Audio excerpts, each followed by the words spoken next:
Here, Mr. Vice President, is very measured. You're talking about Space Force as a national project, but President Trump is talking a lot about it on the campaign trail. It's a talking point at his political rallies. Does that risk making Space Force something that has a partisan sheen?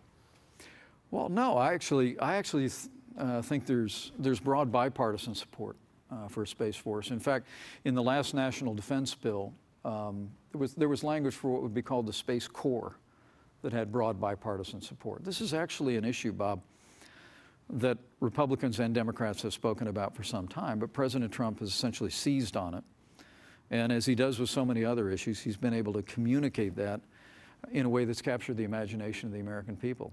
And I can tell you, as I've traveled around the campaign during these midterm elections as well, there's a lot of enthusiasm for Space Force. And I actually don't think it's so much partisan as it's just, I think there's many Americans, you know, my age and older, who remember those glory days of the 1960s. I remember huddled around a little black and white television in our basement, watching Neil Armstrong step on to the moon, one small step for man, one giant leap for mankind. And the pride that I felt as an American. And when I became a member of Congress, I actually attended 3 different shuttle launches. And it was the most incredible thing I ever witnessed in my life, to see so much power contained, lifting those brave Americans into space. But I think millions of Americans, whatever their politics, would agree that somewhere along the way we lost our vision and our passion for leadership in space. And the President's call for a renewal of our commitment to human space exploration, a return to the moon, reaching out at Mars, the establishment of a Space Force, I think that taps into that American aspiration that we are, in a very real sense, a nation of pioneers. We've always, throughout our history, been pushing the outer envelope. We've been pushing into the undiscovered country. The American people are excited to see us do that again. Mr. Vice President, though, you're selling it hard, but does Congress agree with you? Congress has to authorize this. Do we expect the Trump administration to getting an authorization vote on Space Force a priority by the end of 2019? The short answer to that is yes.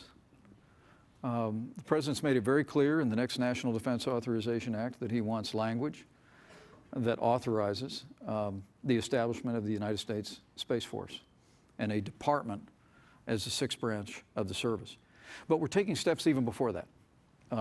As we'll announce today when I go over to the War College, the National Space Council is making recommendations to the President to essentially begin with establishing a unified space command, much in the way that we established a Special Forces Command.